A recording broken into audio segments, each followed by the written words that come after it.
little extra mobilization of the hips. Good fucking morning, by the way. Today I'm training legs. I woke up early because I was hungry at like 5:45 or something. But nevertheless, I do not want to eat. Why don't I want to eat before the workout? Well, it's pretty simple. Every time I eat before a workout, I get fucking tired. And then workouts don't happen anymore. Now the reason why that is because I have a dysregulated blood glucose metabolism, or insulin resistance in other words, or a carbohydrate intolerance, you could call that as well. But carbohydrate intolerance is not 100% correct because it really depends on the moment. After a workout I can tolerate carbohydrates, no problem. But before the workout, nah, not so much, no. And I get headachy, I get really tired, I cannot focus anymore. And those are all symptoms of high blood sugar, you know. But the reason why I'm hungry in the morning is probably because my blood sugar is too high, because it's not always because your blood sugar is low that you're hungry, you know. It's not that easy. It could be, but most of the time it's a matter of how blood sugar is moving, you know. Hunger is something that comes up, so it's rather when your blood sugar is dropping that you get hungry. So your blood sugar could still be high, but you feel hungry because your insulin levels are also high, and too high compared to the blood sugar level. So there's like an imbalanced ratio between insulin and blood sugar. That's why I just like to drink coffee, because that activates my stress hormone, cortisol, and cortisol counters insulin. So what happens is insulin is blocked and the blood sugar goes back up and the hunger is gone. Okay, I must say, sometimes it's not enough. Sometimes I do need to eat something with my second cup of coffee, but it cannot be anything that is high in sugar. I want to avoid simple carbs as much as possible. So the best thing you can eat with your coffee to basically stabilize blood sugar, so that you don't have like a spike and then a low soon after. Because that may happen, you know. If you don't have enough buffer, if you don't have that base, then insulin is blocked for a while, but maybe after 1 hour the effect of the caffeine start wearing off already and you get hungry again. At least that's in my case, because I have a very fast metabolism, so the way coffee affects me is it goes up quickly and then it drops down quickly again, you know what I mean? That's the effect of the caffeine. So for some people it might take a lot longer. I read about the effect of caffeine could be like 3 or 4 hours for some people, which is crazy in my eyes. But yeah, the average half-life of caffeine is 4 hours. But I think in my case it's probably only 2 hours. or maybe even just 1 hour. But yeah, I lost my train of thoughts now.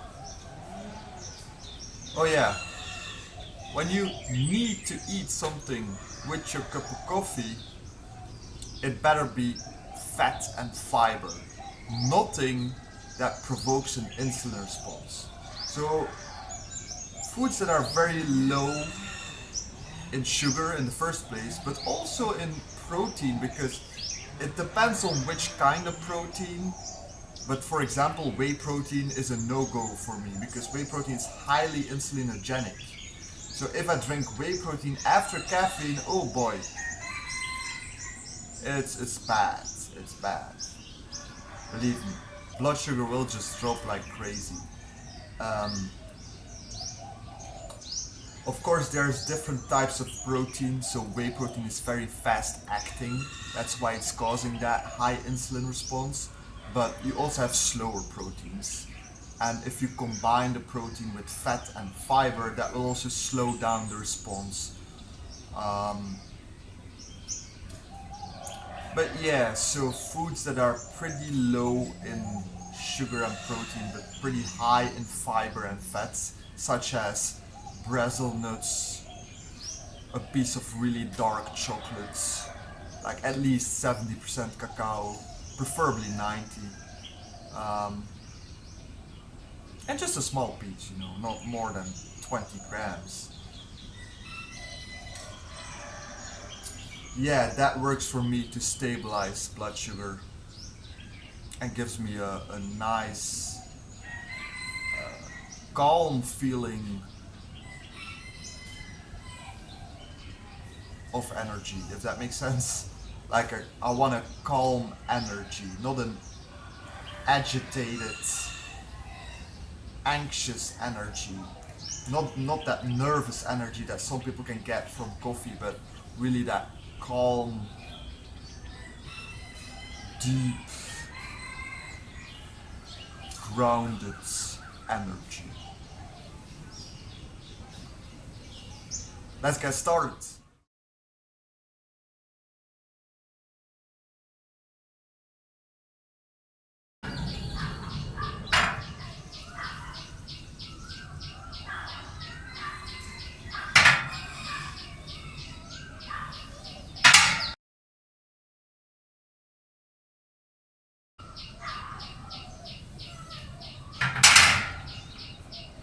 Little one.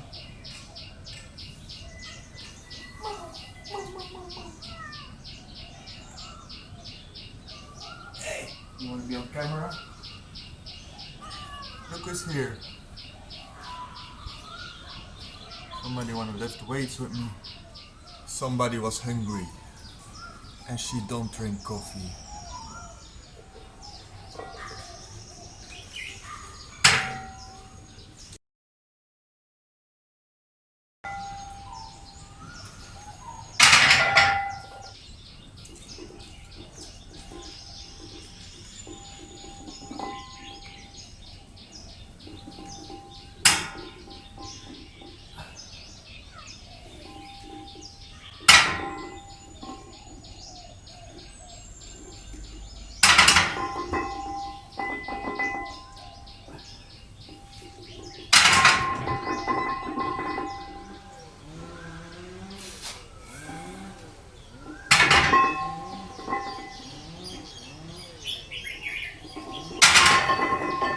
Okay, so I just did a set of 2 with 80 kilo on the bar, which went pretty smooth, so I kind of decided to go for one more warm-up set or activation potentiation set, just 1 rep with 85 on the bar, and then do the work sets with maybe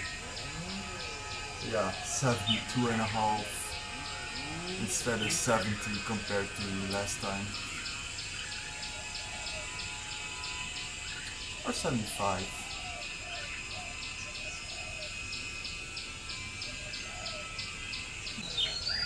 It went pretty smooth, but I could feel something on my shoulder, the front of my shoulder, which is sounds weird, but I think I know what it is. It's probably coming from my infraspinatus, which I trained yesterday. So, yeah. A little extra tension in there. I could feel it. Infraspinatus right here.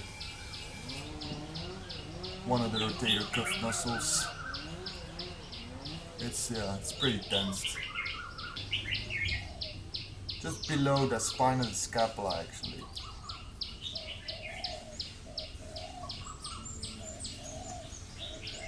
There's this corner. That's where you can find trigger points in the infraspinatus. Best like this, I find. Best to target it like this. Anyway, top set.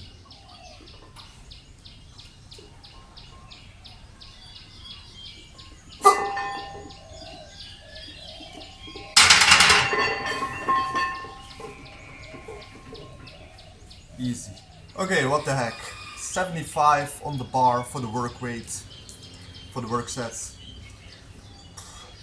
Last time I did 70 on the bar for 2 sets of 8, and they were pretty explosive. So the rep range is 6 to 8. If I cannot do 8 reps explosive, it's fine, I can still stop at 7 or at 6. But yeah, obviously we're aiming for explosive sets the first exercise. I don't want the bar to slow down. Once the bar slows down, I stop. Because it's not necessary to grind for strength, you know. Grinding is all good and well for gaining mass, but to teach the central nervous system to activate as many muscle fibers at the same time as possible, it's not a matter of grinding. You know, I like to train for power again. I actually planned it for the end of the year. No kidding, I got a whole year plan. Things like hang cleans and well, first I would do, what's it called, high pulls from the hang. After that I will do power cleans from the hang. But yeah, first gotta build up some mass, restore the balance in my body as much as possible. Because that's the thing, when you train for power or maximal strength, the weak links in the kinetic chain will show up rather quickly. If you have an imbalanced body and you're not prepared, that's also why you don't want to go as close to failure, because if you do that with very heavy weights and the weak link in the kinetic chain shows up, which means you get hurt, you know. Exercise is not bad, but it's an indicator of the imbalances in your body. It indicates where you need to work on. It indicates the weak links in the kinetic chain.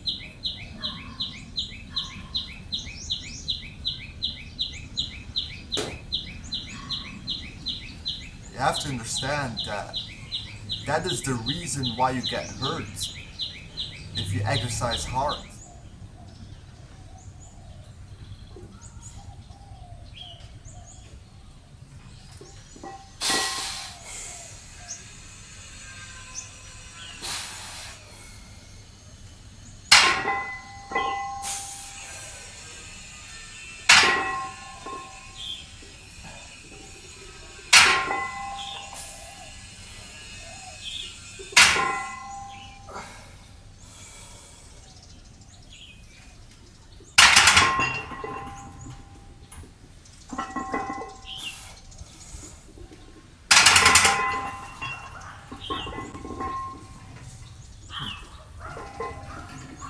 27 reps, pretty explosive.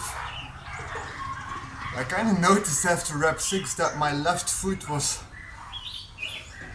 pointed out a little bit more, because I know I have this impingement in my hip, so it tends to externally rotate more than the right side. Even though I checked in the beginning before I started my set that my feet were in line, it's like it goes automatically a little bit to the left. So I corrected myself before the last rep.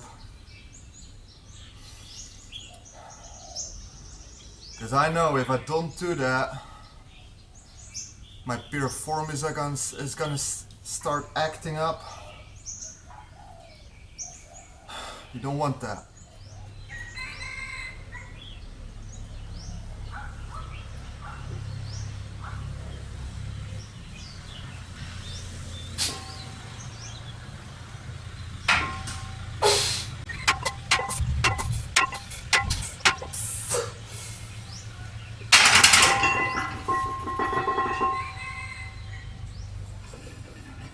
Look at that.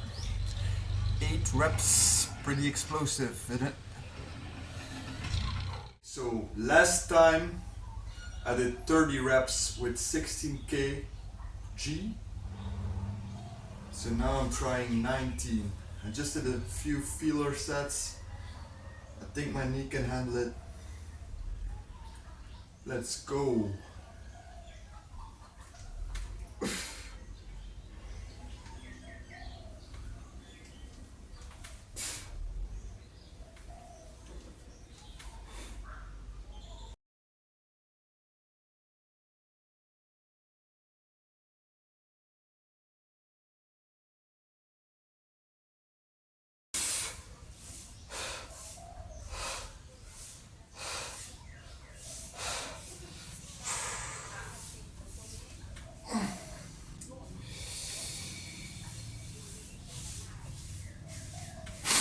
Oh.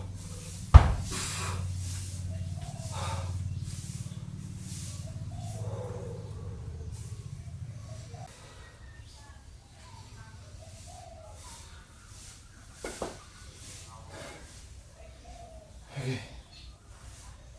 Good. 27.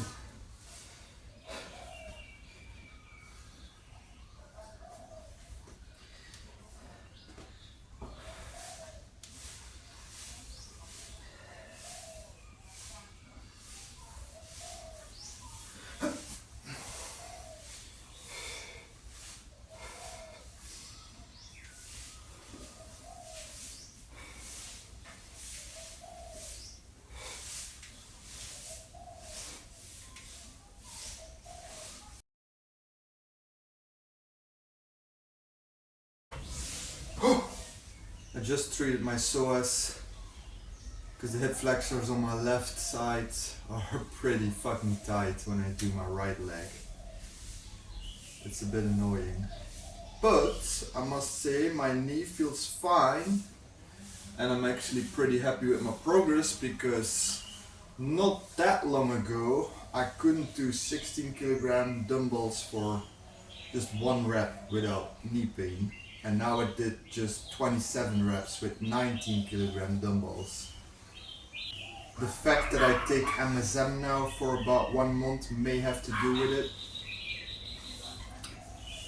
Don't know if you heard about this compound, MSM.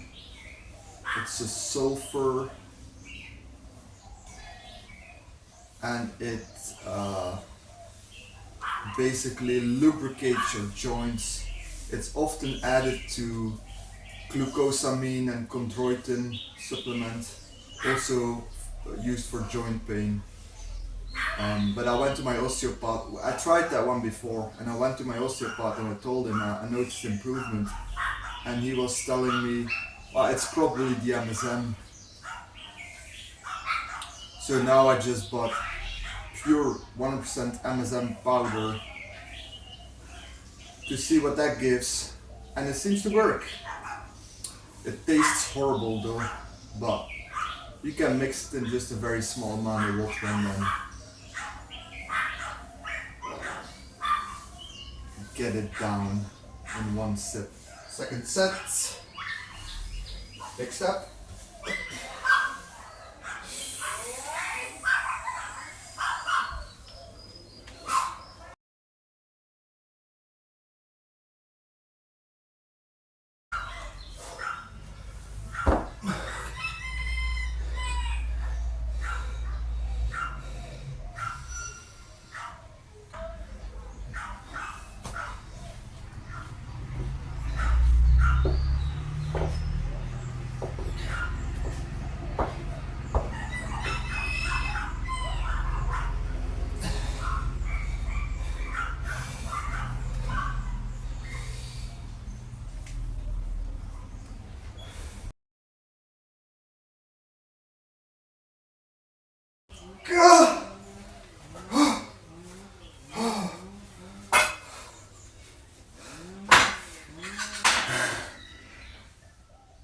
Whew. Yeah.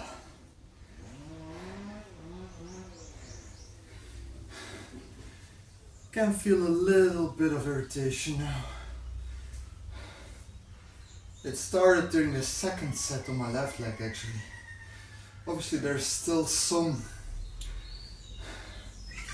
tension on the right leg or joints when you're training the left leg. There's something you can do also if you're dealing with knee pain that might help, which is treating that posterior medial fascia here, like in the underneath your knee, the back of your knee.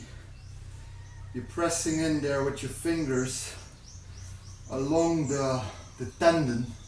You feel that big tendon running there.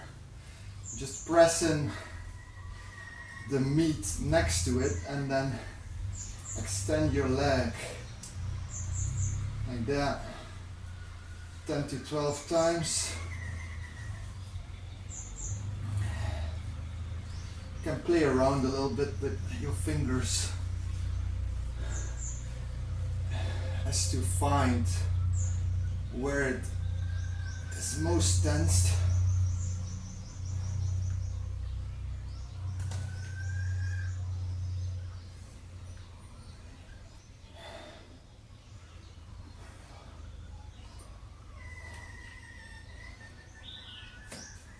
Sometimes I use two hands to get more pressure. Okay. But yeah, it's fine. It's okay. So I keep my feet flat on the floor. Like that. That way I also train my tibialis, which is also responsible for knee stability, and I get a bigger stretch on my quadriceps than if I would use my toes, sit on my toes like that.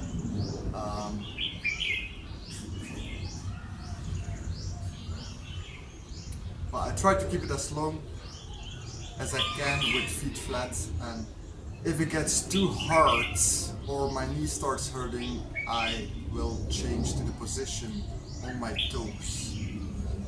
Alright?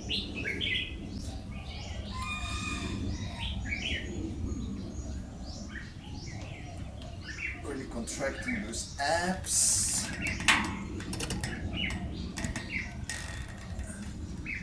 Only the eccentric portion of the movement.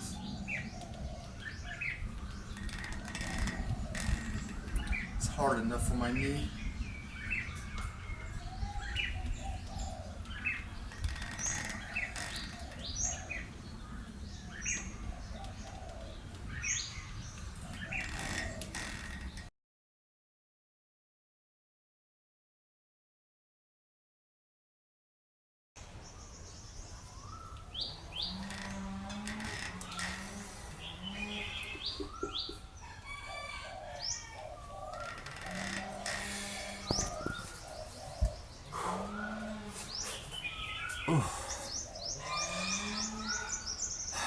25 reps plus 5 reps on the toes. Not too shabby. Uh-oh, busted. Do you need intra-workout carbs? Well, I can tell you, I sure do when I work out on an empty stomach for more than 1 hour. I know the science. Only 30 to 40% of muscle glycogen will be depleted after a very heavy workout. But it's not about that. It's about liver glycogen. I know the pre-workout coffee has something to do with this. It rapidly depletes liver glycogen. That's what gives you that sugar high, basically. That's what the cortisol hormone does. It depletes your liver glycogen so you can use that sugar for energy. But it's only short term. And I'm already training for longer than 1 hour. Obviously, I'm a carb burner. I'm not talking to you keto adapted people or fat adapted people who can work out for hours without the need to refuel. But for me, I like me shake.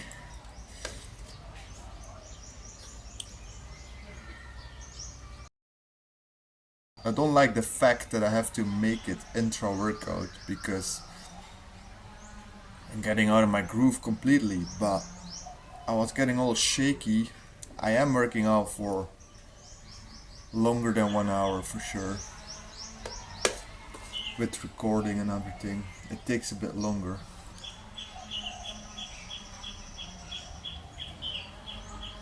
And I still have to do calf raise, so no big deal.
So as you can see, I'm doing cluster sets.